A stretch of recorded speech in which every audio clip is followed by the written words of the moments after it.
There's a window opening. Economic crisis and a constitutional crisis coming to a head. We're going to be going through some shit.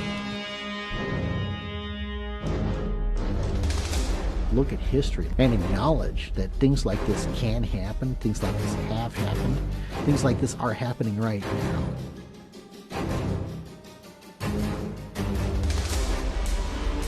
The gray state is a part of this Orwellian nightmare that's being set up. Their vision for what's next is a global Fed and even more power. The potential complete collapse of America, of a global economy. One world government. New world order. It's real. A lot of people are realizing it, and more people are going to have to. You are a slave. The system is failing us, and the bottom line is that something has to be done. This is an empire in decline. If we don't do something drastic to put the federal government in check, we're going to be doing things the hard way with a violent collapse. We are already beginning to fall to the gray state. We're already halfway there. This is the path we're already on. Civil war is staring us in the face. Trends like the slow yielding of our quiet American towns to a choking array of federal surveillance grids, illegal police checkpoints, and literal foreign occupation. That is exactly the kind of abuse of power that led to the first American Revolution.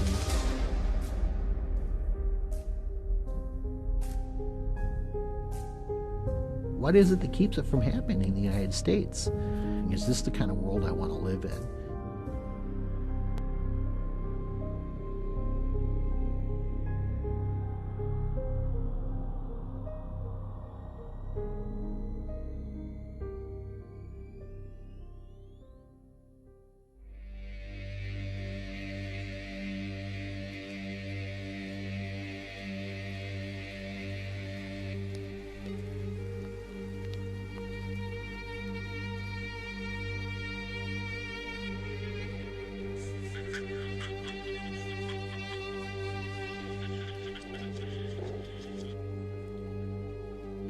The gray state is a symptom. The disease is statism. The morality that we expect ourselves to adhere to, the standards of behavior and conduct, like when you were taught in kindergarten, don't hit and don't steal, it wasn't unless you're a cop or an IRS agent. You know, when you learn thou shalt not kill, it wasn't unless your dear leader gives you a gun and a badge and a one-way ticket to the other side of the world. Those were moral absolutes, but what we are doing now is institutionalizing them in government and creating this moral exception for people that have the socially granted monopoly on the initiation of force over a given geographical area by calling it government and pretending that it's good for us. The only thing that makes the government different from any other organization is the government has the ability to compel people to do things via force. You got to look at that whole idea that it's okay for us to do this, but not for you to do this. They want you to feel defeated, they want you to feel powerless, and that is how they basically get away with rape, theft, and murder.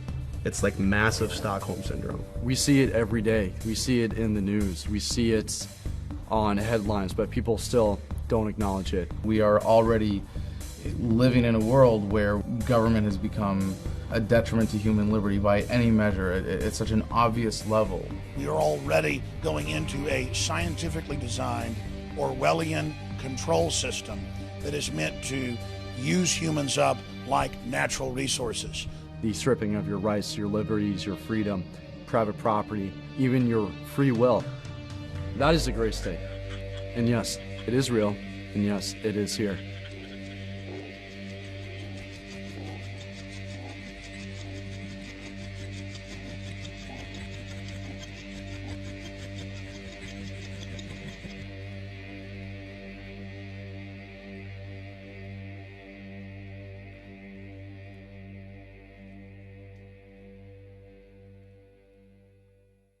Jewel Beat.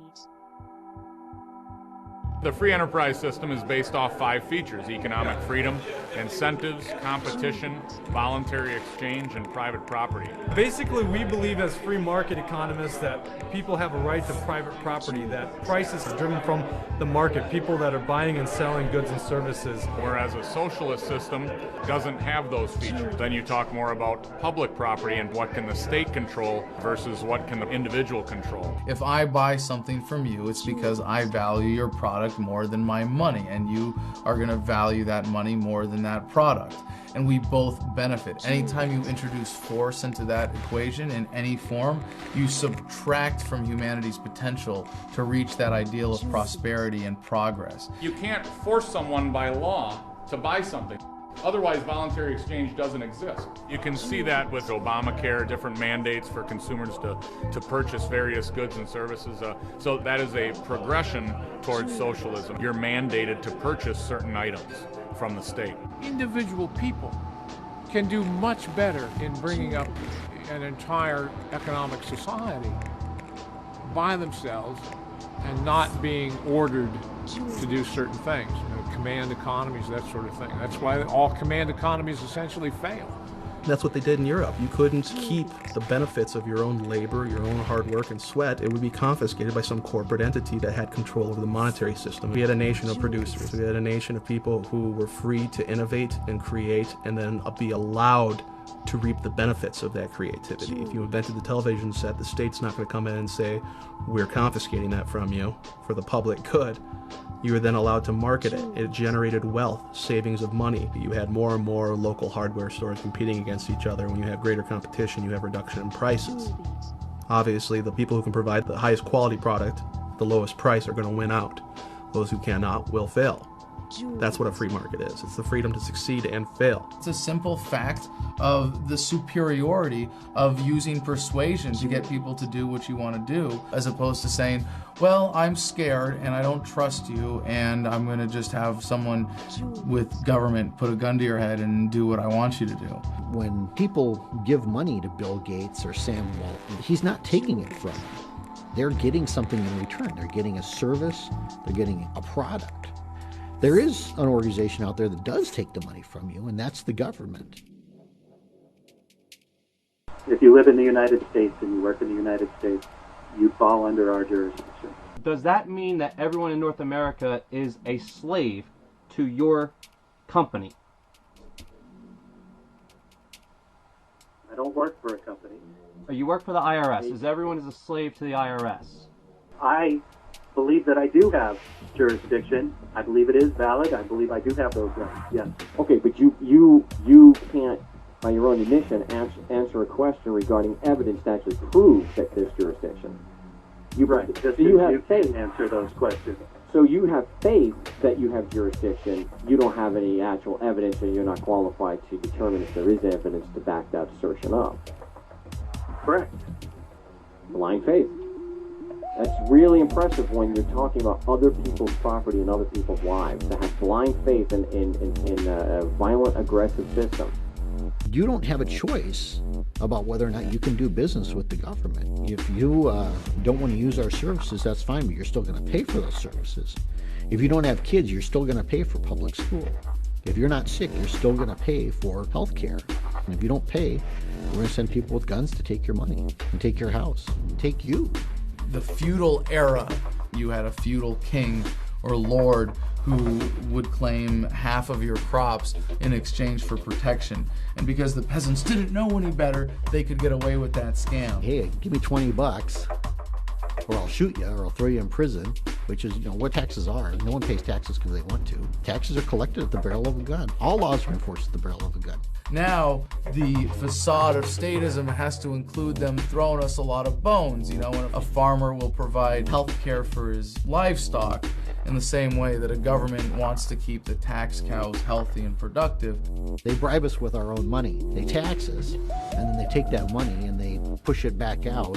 What they hope we don't notice is they take that money from us in the first place. Without the income tax, America historically became the wealthiest country on earth because it goes back to the benefits of a savings-based economy where you're able to accumulate savings and you're not forced to turn it over to a governing authority to redistribute as it sees fit. If you have a business, you're supposed to file as your business expenses, your business accounts, nonprofits, everything else. But you as an individual, there's no law stating that you have to file taxes on your income.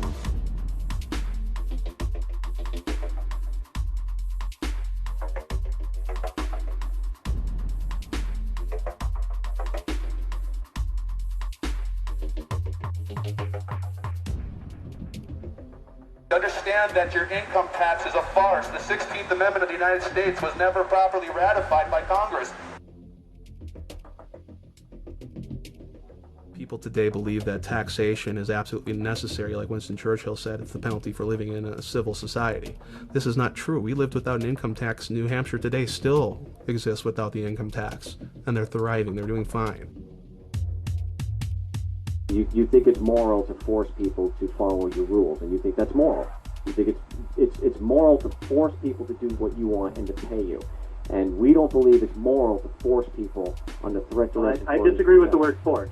Yeah, I disagree with the word force, but I think it's moral that you should have to pay your taxes, absolutely. So it's moral to force people to pay for services they may or may not want.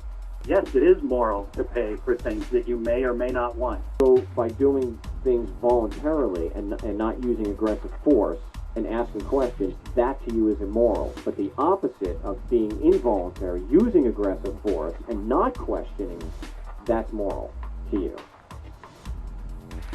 One reason why the income tax is so detrimental, it's based on the assumption that the government owns everything, and they allow us to keep a certain percentage under their conditions. Which proves the point that even a 1% income tax is morally wrong because it sows the seeds of